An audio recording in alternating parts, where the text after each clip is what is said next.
ב-1949 משפחת ציבי הצעירה, האבא אלברט, אמא סופיה, אסתר בת ה9 ואחיה הקטן יצחק, עוזבת את בולגריה באוניית עולים ומגיעה לנמל חיפה.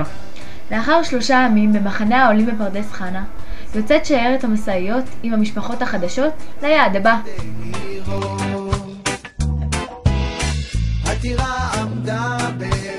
בסופו של דבר, המסעיות עצרו כאן, ביבנה. היישוב שהוקם על שרידיו של כפר ערבי שננטש על ידי תושביו במלחמת השחרור. משפחת ציבי מקבלת בית ערבי נטוש, ראש המשפחה אלברט מתחיל לעבוד בפרדס, ואסתריקה הקטנה מתחילה ללמוד בכיתה ג'.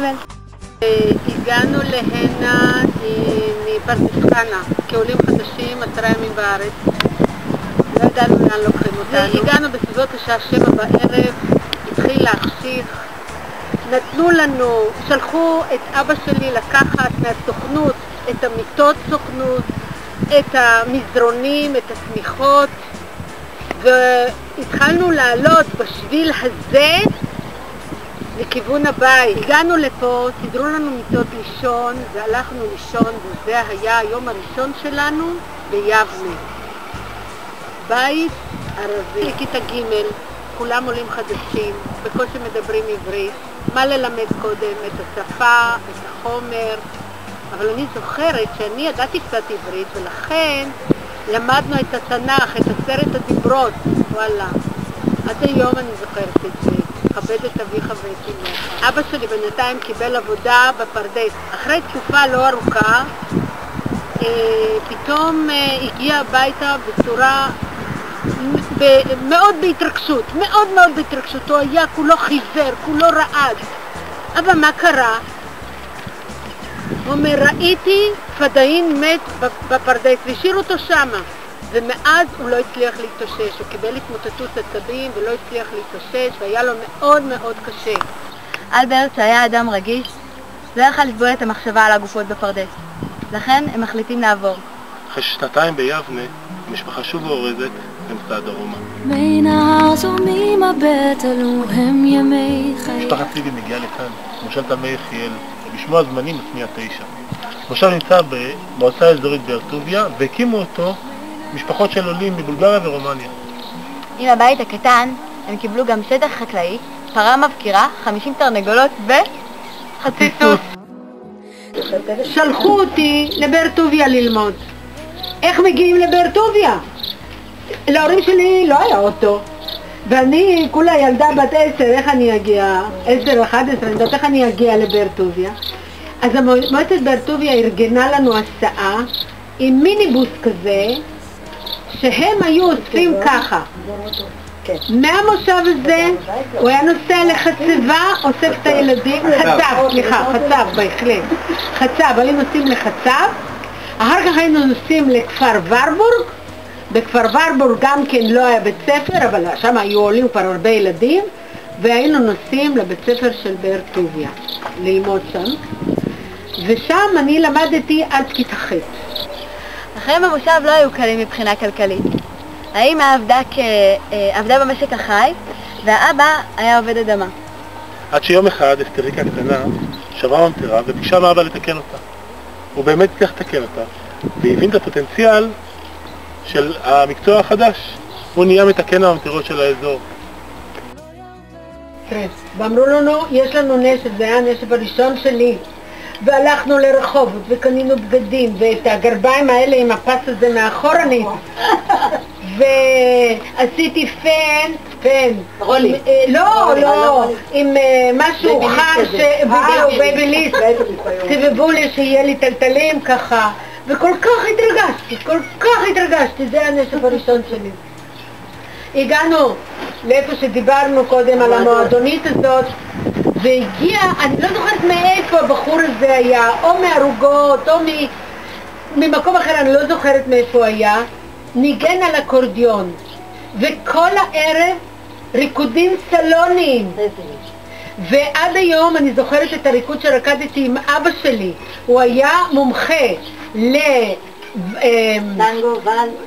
לא, אינגליש ואל. אחרי 4 שנים במושב, כשנולדה הבת הצעירה רחל, החליטה סופיה שנמאס לה מהחיים במושב, כיוון שכל נטל המשק נפל על כתפיה. ההורים החזירו לסוכנות את הפרה, את העופות ואת חצי הסוס, אבל את העגלה שנולדה הם מכרו תמורת 1,000 לירות וקנו דירת חדר באבו כביר. שיר לך שיר על דברים שלא אמרתי לך, על מה שלא העזתי. משפחת ציבי עוברת לגור בשכונת אבו כביר בתל אביב, בדירת חדר.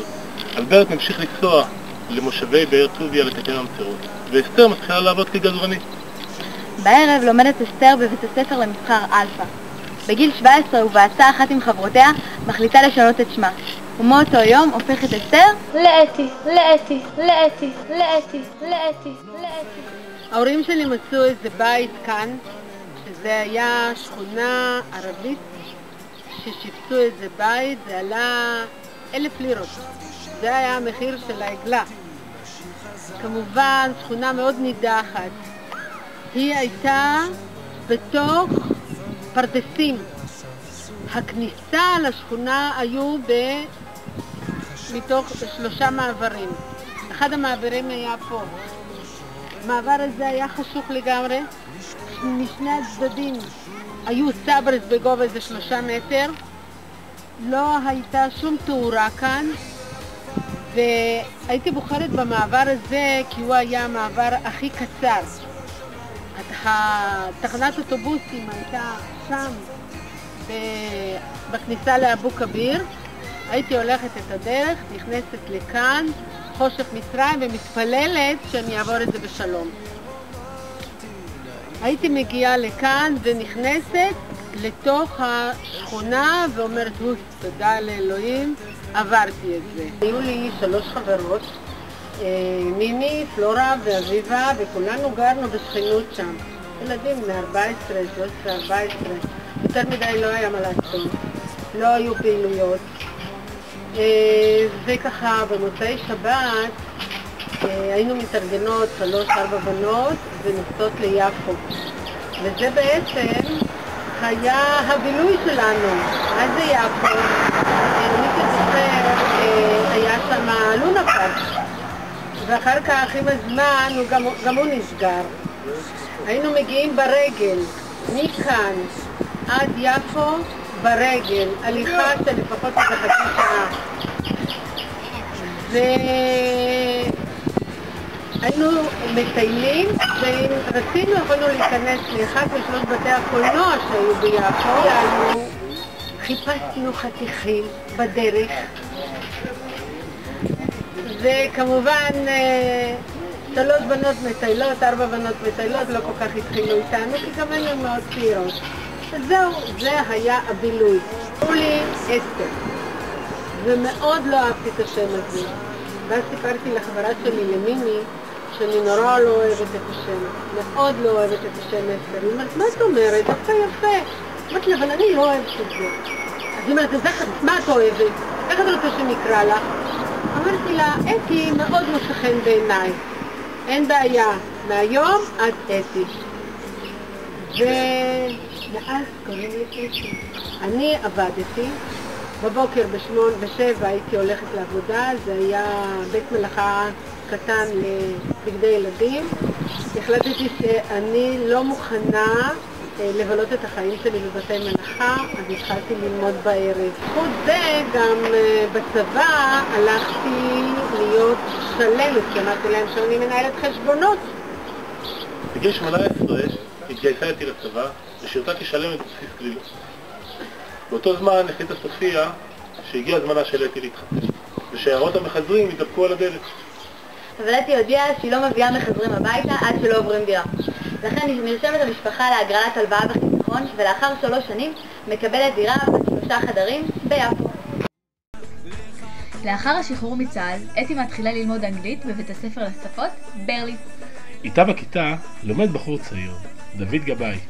אתן לה שושנים, צרוד ודבנים, ושירים מנגינה, הזמנה לחתונה. אתן לה שושנים, צרוד ודבנים, ושירים מנגינה, הזמנה לחתונה. הזמנה לחתונה. לה לה לה